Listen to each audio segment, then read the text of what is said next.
Good morning and welcome to Kelly's Anesthesia Tips.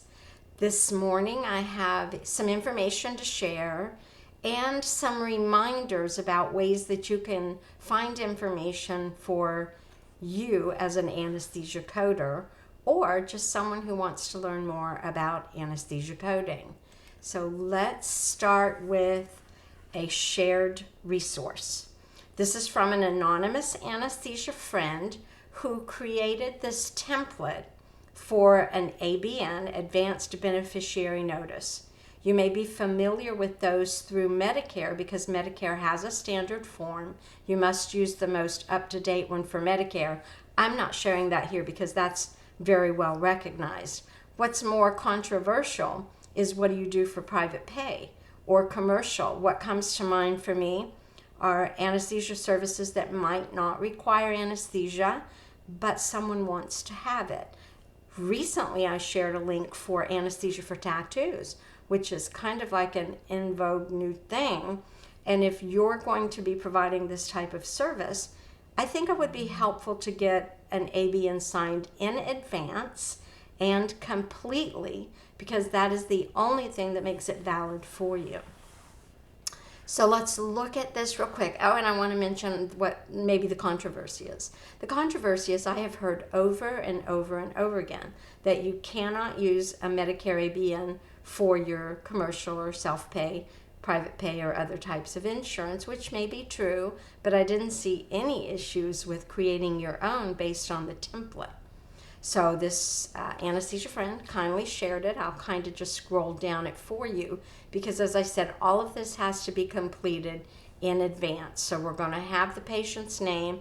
You may or may not yet have a medical record number because typically if you're signing this in advance of the patient having the service, they may not have that assigned yet. And if it's not, you can just put not assigned or we'll fill in later or something to that effect, but I would leave no blank spaces. Your provider name and contact number. And here, again, you may not even know who the provider is going to be if you're in an anesthesia practice. So I might put the name of the practice there because the anesthesiologist is typically assigned the morning of the surgery or the evening before the surgery when someone is working the board.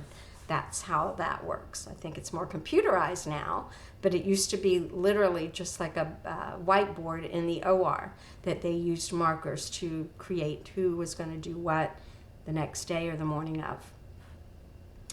You can put the date of service, the service description, and all of this information, your estimated cost for anesthesia. If you don't know how, I have an anesthesia calculator, which I will also show you when we get to the place where I'll show you where you can download this information. And then make note of what the asterisk indicates, because 1 year is the limit for a single-use waiver.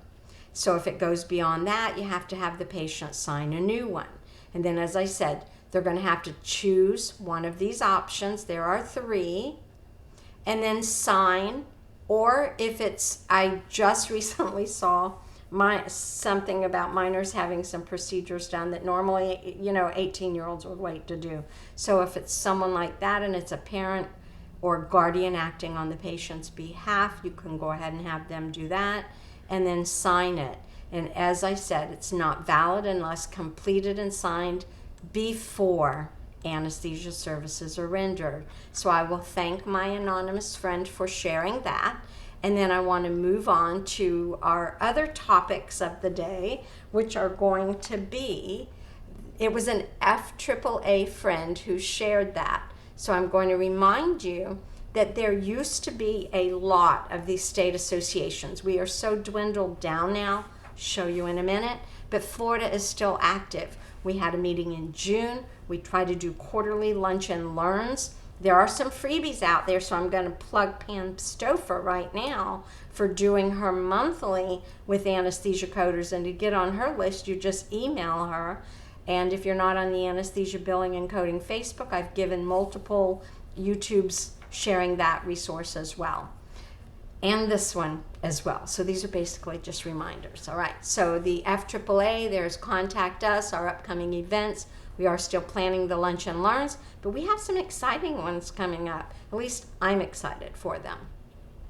And thank you to our FAAA anonymous friend for sharing that resource with us. We already have it. It's uploaded to our user documents, because one of the benefits of the FAAA is that we have a bank of information, forms we share, lunch and learns that we've done, recorded and uploaded. So on teaching, obstetrics, a few other that I can't recall right offhand. So let's see if we have something. Oh, we do. So we have our events marked when they were and what they were. So MIPS, and then Bart did Let AI Take Your Job most recently. So again, we will be working on more of those. If you want to volunteer to speak, you are welcome to. We have some irons in the fire on that. All right, so next on my list is the ASA survey. So the ASA extended their deadline. It was July the 1st. I did a bad news, good news on social media, because the bad news is we don't have enough people participating yet. And when they don't have enough people participating, this survey is in jeopardy. And that's not good for any of us, because I use this for court cases. I don't negotiate contracts anymore, but when I did for my anesthesia group, this is the survey we would look to. I also do work with anesthesia groups all the time.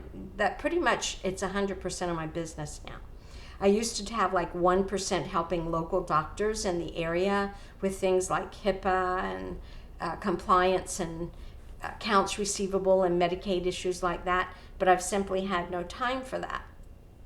So this is an important survey. If you have not completed it, it's easy to complete. Anyone who pays payments and knows what your 5 top conversion factors are can complete this. If it's not your responsibility and you've passed this on to your supervisor, just touch base with them and say, you know, if you missed that July 1st deadline, they've extended it to July 25th, which is just around the corner. And then if you have a billing company, there are loads of billing companies, but please make sure they do this on your behalf. It's a blind survey. They have to use data that dates back a few months. Nobody's going to be sharing conversion factors or specifics about who's getting what rates. But this is what gives us the highs and lows, and it should, for those of you who pay attention to this, tell you if you're behind negotiating your commercial contract rates. All right, so I will give all these links. That's my status quo. Now I want to show you what I did. I added the ABN to my website. So I'm going to have it available to you for download and your use. But I want to show you, I've got a whole video on how to get there. If you're here, you already know about my YouTube. So I'm starting with my home page, just to remind everyone that I try to be Switzerland as possible. I am in the corner of anesthesia practice, period. Anesthesiologists, CRNAs, anesthesia assistants, heck, the techs at the anesthesia office. And we had a very good tech, Bonnie, probably retired loads ago. But point being that, you know, I support anything anesthesia. And if you are looking for meetings or information or free resources, this is the place to get it, or one of the places to get it. There are others. There are some free resources. If you're an anesthesia certified coder through the American Association of Professional Coders, or the AAPC, you get access to magazines and articles. If not, I share articles that I write after they've been published, for the most part, on my website. So when you go across the top here and you see everything that's available for you, go to more, and that's where you will find, I mentioned that state societies have dwindled. Now I'm going to show you how I know. I have a state society page, and I have had this website, and I've maintained it for over 20 years now. And I say it's a continuous work in progress because I'll update it. When I found out from Mark Grossman that Ohio and Kentucky still had an active chapter in that area called coma. I'm like, great, give me your contact information. I'm going to add it. But brown states no longer have active links. Thank you to all of you who joined the FAAA and did not let us go brown. We are blue, we're active, and we stay active. And some states have expressed an interest in starting one. Kind of old now, but they're marked red. And now I can't, Aaron Beckstedt, he's helping with the FAAA by volunteering for the secretarial position. Thank you, Aaron. He actually came up with a banger of an idea, which is having the states that don't have an organized chapter like we do come in under sub-chapters, like California, Kansas, Michigan, Mississippi, Missouri, New York, Oklahoma, Tennessee.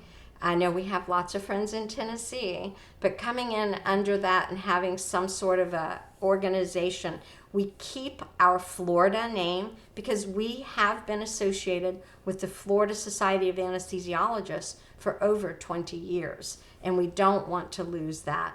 So I am certain some of these people have retired. I've marked the last time I checked them, so you can see it may be a while for some of these states. But the states that are in blue, the last time I knew they had active chapters, and that's how you reach them. Florida, we accept all out-of-state people because some of our issues are not statewide, they're national.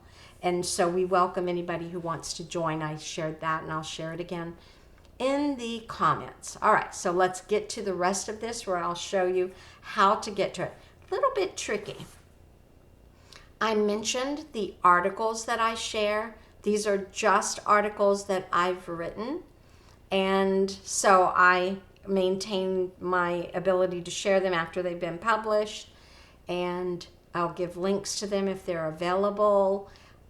If you need information about joining the ASA under the administrative membership, this is how to do it. The anesthesia certification through AAPC, they have their certification still. The Board of Medical Specialty no longer has it, but if you have those credentials, that's the, I want to say CANPC is AAPC, and the other one is ACSAN or ACS, might have been CP for anesthesia, but if you still have those, you're still entitled to use them as long as you keep using your CEUs.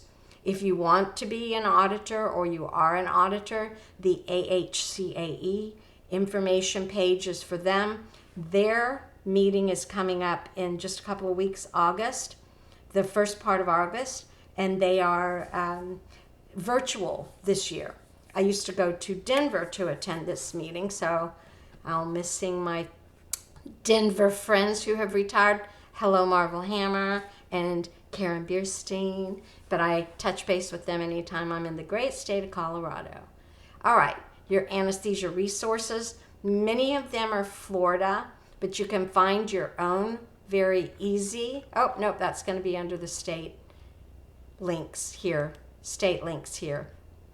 Some of these are national, like Champus, Aetna, United Healthcare, and some are specific to Florida, Blue Cross Blue Shield, Florida Work Comp, Florida Medicaid. If you ever find links that aren't working, please let me know. I try to keep everything up, but gosh, sometimes I feel like peanut butter. That means spread too thin. All right, let's get to that ABM. On the forms to download page, you just hover over to the right where it says documents to download. And if you have great forms you want to share, I'm perfectly happy to add them here. Just let me know something that works for you. I have old ones and I have new ones, so let's go look at them.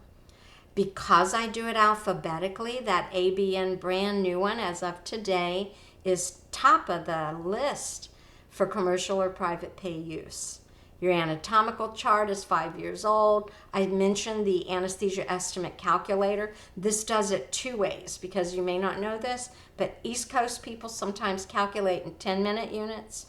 and West Coast Central do 15-minute units like Medicare. But we have payers here in Florida, particularly Florida Work Comp, that calculates all anesthesiologist claims in 10-minute increments. So, you can do it both ways on there, and you can figure it out. If you can't, shoot a comment and I'll do a video explaining anything that you don't understand.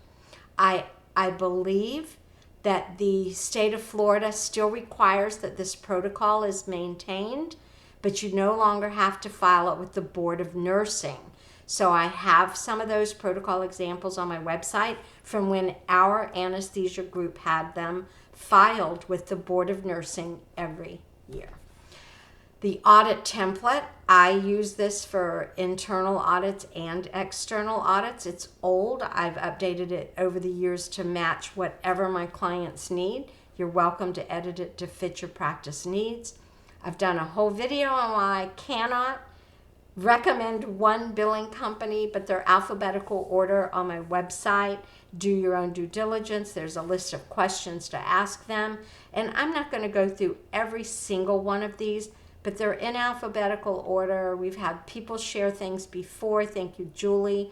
I still pass out that colonoscopy coding decision tree because, believe it or not, there are still people who have issues with it. This worksheet goes back a ways, but I updated it in 2022. We use that in our practice, so I'm talking pre-2002, 23 years ago, and all sorts of other things.